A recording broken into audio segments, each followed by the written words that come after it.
دیکھو خوب اچھی طرح سمجھو کہ اللہ تعالیٰ نے جو ہمیں پیدا کیا ہے نا، اس پیدائش کا بڑا مقصد ہے کہ اللہ اور بندے کا تعلق مضبوط ہو جائے. تو یہ تعلق بولنے سے نہیں ہوتا، یہ تعلق تنہائی میں عبادت کرنے سے ہوتا ہے. تبھی قرآن کیا کہہ رہا ہے؟ ہدی للمتقین، یہ کتاب ہدایت ہے پرہیزگار لوگوں کے لیے، یعنی جو پرہیزگار بننا چاہتے ہیں.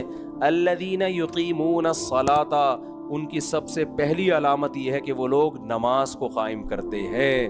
تو اللہ سے تعلق پیدا کرنے کے لیے سب سے مضبوط چیز کیا ہے؟ نماز ہے. اس کے بغیر اللہ سے ریلیشن قائم نہیں ہوتا. نالج میں اضافہ ہو جائے گا، معلومات بڑھ جائیں گی. تو آج سے عزم کریں. دیکھو نماز کی ابتدا فرض سے ہوتی ہے. نبی صلی اللہ علیہ وسلم نے فرمایا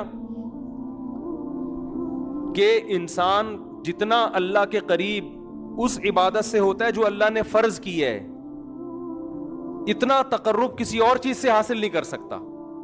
حضرت عمر نے دیکھا کہ ایک صحابی کے بارے میں پوچھا، فجر میں نہیں تھے. کسی نے کہا کہ وہ ساری رات عبادت کرتے رہے، آنکھ لگ گئی تھی. تو حضرت عمر نے فرمایا کہ ساری رات سوتے رہتے اور فجر کی نماز جماعت سے پڑھ لیتے، یہ زیادہ محبوب ہے اللہ کو اس بات سے کہ ساری رات عبادت کریں.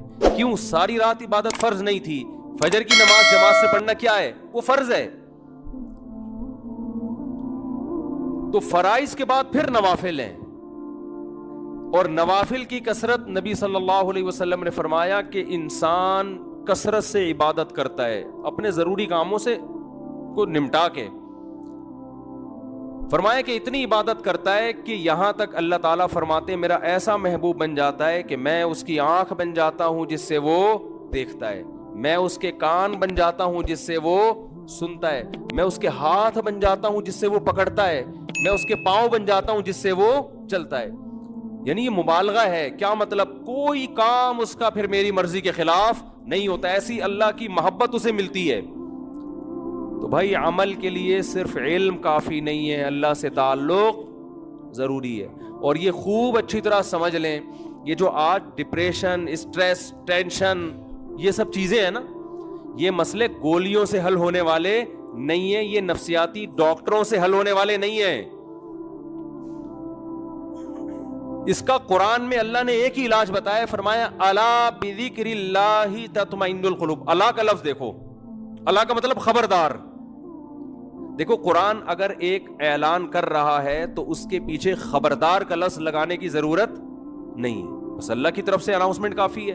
وہ اتنی اناؤنسمنٹ بذکر اللہ تطمئن القلوب کہ اللہ کے ذکر سے لوگوں کو دلوں کو سکون ملتا ہے. یہ اللہ کی طرف سے اتنا کہہ دینا کافی تھا یا نہیں تھا کہ اللہ کو یاد کرنے سے دلوں کو سکون ملتا ہے؟ تو کافی تھا نا اتنا. لیکن اللہ نے کیا فرمایا؟ الا سنو. یہ اس لیے کہ تمہیں دنیا میں ہر شخص یہ بتا رہا ہوگا، کوئی کہہ رہا ہوگا شراب میں سکون ہے، کوئی کہہ رہا ہوگا نائٹ کلب میں سکون ہے، کوئی کہہ رہا ہوگا لڑکیوں سے دوستیوں میں سکون ہے، کوئی کہہ رہا ہوگا کہ چرس پینے میں سکون ہے، کوئی کہہ رہا ہوگا کہ جی گرم گرم کڑک دودھ پتی پینے میں سکون ہے، کوئی کہہ رہا ہوگا کہ جی چرس میں سکون ملے گا تمہیں، کوئی کہہ رہا ہوگا زنا میں سکون ملے گا، کوئی کہہ رہا ہے ڈپریشن کی گولیاں کھانے میں سکون ہے، کوئی کہہ رہا ہے کہ نفسیاتی ڈاکٹر سے یا سائیکیٹرک سے علاج میں سکون ہے. اللہ فرماتے ہیں الا سنو، میں بتا رہا ہوں یہ سب غلط باتیں کر رہے ہیں. حقیقت میں تمہیں سکون صرف اللہ کو یاد کرنے میں ملے گا، اس کے علاوہ کسی چیز میں نہیں ملے گا. آپ کہہ سکتے ہو یار ہم تو ذکر کر کے ٹرائی کر کے دیکھ لیا، ہمیں کوئی سکون نہیں ملا. جو سکون سٹا لگانے میں ملتا ہے وہ ہمیں ذکر کرنے میں نہیں ملتا. ایک چرسی کو آپ بولو کہ تو چرس چھوڑ، لا الہ الا اللہ کی 100 دفعہ تسبیح پڑھ لے تجھے سکون ملے گا، وہ کہے گا میں نے تو پڑھ کے دیکھ لیا مجھے تو مل نہیں رہا. چھٹا لاؤ بڑا مزہ آئے گا. نہیں آ رہی بات سمجھ میں؟ جبکہ قرآن کیا کہہ رہا ہے؟ یہ غلط ہے. قرآن کہہ رہا ہے خبردار یہ سب غلط باتیں کر رہے ہیں. اللہ اگر تو صحیح کہہ رہا ہے تو چرسی کو تو چرس میں جو سکون ملتا ہے وہ تسبیح پڑھنے میں نہیں ملتا. بات آ رہی ہے؟ اصل میں سکون کی ڈیفینیشن ہی آپ نہیں سمجھے.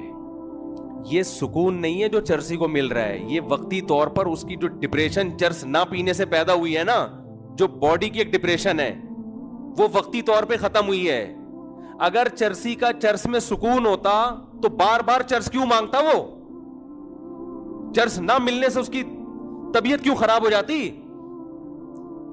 جو موسیقی کے اور گانے سننے کے رسیالے ہیں ان کا سکون اگر دیکھو دنیا میں زیادہ تر ڈپریشن کے مریض گلوکار بنتے ہیں، یہ تحقیق ہے. زیادہ تر ڈپریشن کے مریض جو میوزیشن ہوتے ہیں نا وہ بنتے ہیں، خودکشیاں کر لیتے ہیں. اچھا مجھے بتاؤ چرس میں زیادہ سکون ہے یا ہیروئن میں؟ مجھے یہ بتاؤ. ہیروئن میں زیادہ سکون ہے، ایسا ہی ہے نا؟ اب چرس کا چھوڑنا آسان ہے، ہیروئن کو چھوڑنا مشکل، کیونکہ اس میں جو مزہ ہے وہ چرس میں نہیں ہے. لیکن آپ کو پتا ہے ہیروئنچی کا انجام کیا ہوتا ہے؟ اگر سکون میں ہوتا تو ترقی کرتا، پھلتا پھولتا، صحت اچھی ہوتی، ہنسی خوشی زندگی گزارتا. جو جتنا زیادہ مزے کی لائف گزار رہا ہے نا مصنوعی طریقے سے، وہ اتنا ڈپریشن کا مریض ہے. سمجھتے ہو؟ وہ ڈپریشن کا اتنا زیادہ مریض ہے. اس کی مثال دے کے بس بات ختم کرتا ہوں. دیکھو طاقت کی دو قسمیں ہیں.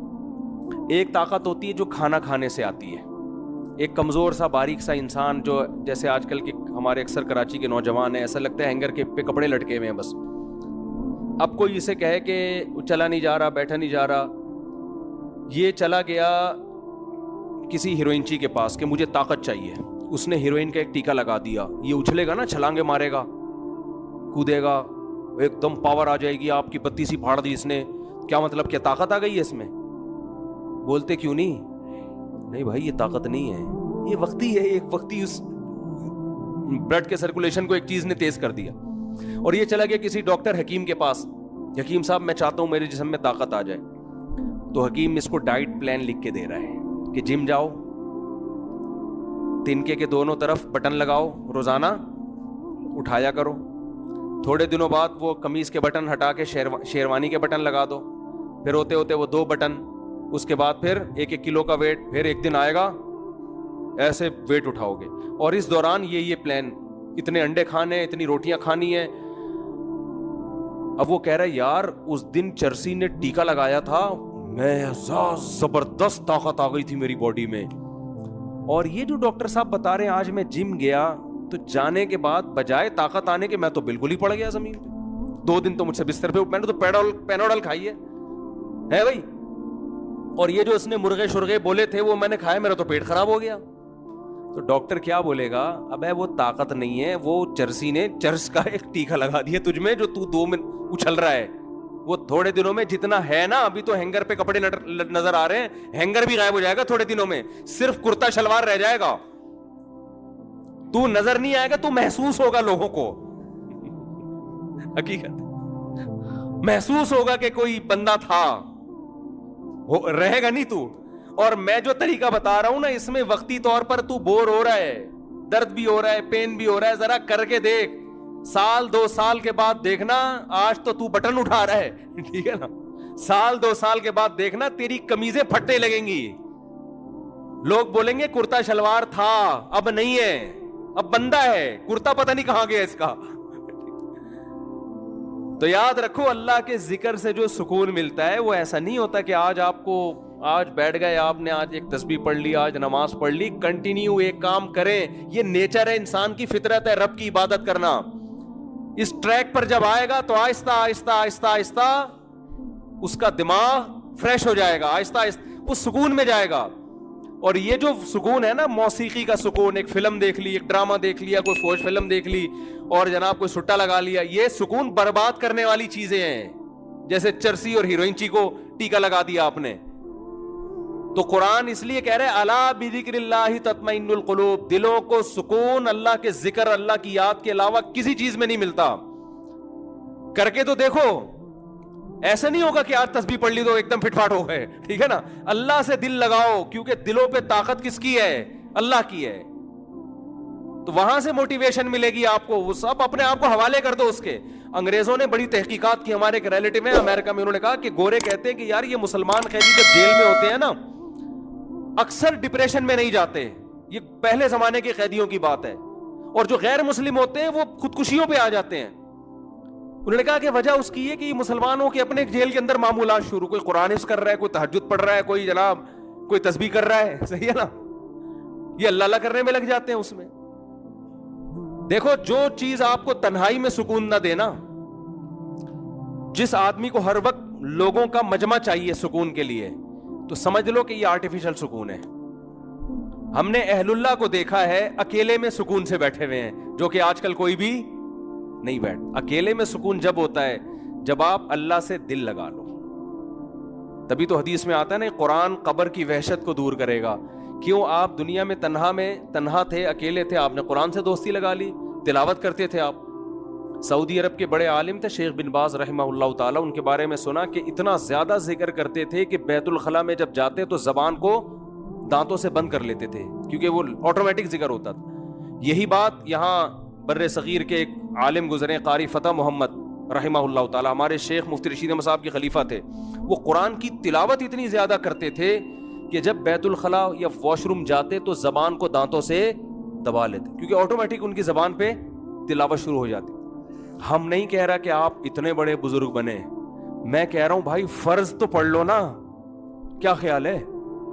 کتنا اچھا لگتا ہے یار، صبح انسان نہا دھو کے منہ صاف ستھرا کر کے نیٹ کلین ہو کے اللہ کے گھر کی، وہ وقار زکا کا نام تو سنا ہوگا سب لوگوں نے. ان کا میں نے محترم کا ایک کلپ دیکھا، مجھے خیال ہوا یار یہ بیان میں بتانے کا ہے. وہ اس وقار زکا صاحب نے کیا کیا کہ صبح فجر کی نماز پڑھنے نہا دھو کے محترم جا رہے ہیں اور محترم صاحب اپنا کلپ بنا رہے ہیں، اور اس کا نام لکھا ہوا ہے 100 چوہے کھا کے بلی چلی حج کو. آئی بات سامنے، 100 چوہے کھا کے بلی چلی. مجھے بڑا اچھا لگا، میں نے کہا یار یہ کیا. تو وقار زکا صاحب نے کہا کہ دیکھو ٹھیک ہے، ہم 100 چوہے ہم نے کھائے ہیں دن بھر میں، لیکن ایک کام ہم اچھا کر رہے ہیں. تو یار چلو بلی حج کو جا رہی ہے تو 100 چوہے کھا کے اگر اس نے غلط کیا تو حج کرنے کے لیے یہ کام تو اچھا کیا نا. تو اس نے کہا آپ صبح صبح اٹھیں، نہائے دھوئیں اور فجر کی نماز جا کے پڑھیں. تو مجھے اس لیے اچھا لگا کہ یار ایک لبرل آدمی جب اس طرح کی بات کرے گا نا تو چلو ایک اچھا پیغام دیا نا لوگوں کو کہ یار سارا دن آپ بے شک بیٹھ کے 100 چوہے کھا لو، دن کی ابتدا تو تمیز سے کرو نا. میں نہیں کہہ رہا کہ وہ 100 چوہے کھانے والی بات صحیح ہے غلط ہے، اس بحث میں نہیں پڑھ رہا، کسی کی شخصیت پہ میں نہیں جاتا کہ کون صحیح ہے کون غلط ہے. لیکن میسج بڑا اچھا دے دیا، میں نے بڑی رپلائی کیا، میں نے کہا یار یہ میسج بڑا خاندانی دیا. بہت سے لوگوں کو شاید اس سے خیال ہو کہ یار دن بھر جو مرضی بدماشیاں کریں، دن کی ابتدا تو کم از کم تمیز سے ہو جائے نا. تو صبح صبح نہا دھو کے آپ کبھی نہاؤ نہیں، بے شک سردیوں میں وضو کر لو آپ، ویسے نہا کے آؤ ٹھنڈے پانی سے، مزہ نہ آئے پیسے واپس. سردیوں میں کراچی کی سردی قابل برداشت ہوتی ہے، صبح آپ ٹھنڈے پانی سے نہاؤ، پہلا مگا کاکڑ دن نہ کرے گا، اس کے بعد بالکل ٹائٹ ہو جائے گا حساب. یا شاور جب کھولو گے تو پہلی جو چھینٹیں پڑیں گی وہ ایک دفعہ ڈرن کر کے آپ ہلو گے، وائبریشن ہوگی، ری سٹارٹ ہو جاؤ گے آپ، بڑا ٹائٹ ہو جائے گا کام، بس ختم کر رہا ہوں. تو جب نہا دھو کے آپ آؤ تو آپ دیکھو کیسا سکون ملتا ہے انسان کو. ہماری عبادت جو اسلام نے رکھی ہے نا اس میں طہارت رکھ دی ہے، اس طہارت سے اس عبادت کا مزہ دگنا ہو گیا ہے.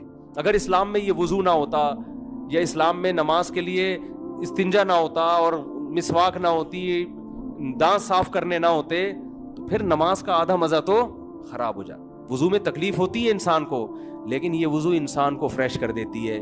پھر پاک کپڑے پہن کے آنے کا حکم ہے، اگر ناپاکی کے ساتھ اجازت ہوتی نماز کی روحانیت ختم ہو جاتی. کتنا اچھا لگتا ہے فجر کی نماز میں، اور جو فجر میں آ گیا اس کا مطلب باقی ساری نمازیں پڑھ لے گا وہ. تو ارادہ کریں میرے بھائی کچھ اللہ کا کو یاد کرنے کی، اور ارادے ابتدا کس سے کرنی ہے؟ فرض نماز سے. اور جرمانہ رکھیں اپنے اوپر. ابھی جتنے لوگ بیٹھے ہوئے ہیں عزم کریں کہ جس کی کل فجر کی جماعت گئی اس کا ناشتہ گیا. ناشتہ اسی دن کرنا ہے جس دن فجر کی نماز جماعت سے پڑھنی ہے. جب تک سزا نہیں دیں گے اپنے آپ کو، انسان کو موٹیویشن نہیں ملتی، انسان کا بچہ بولو نہیں بنتا. سمجھتے ہو؟ اللہ عمل کی توفیق عطا فرمائے.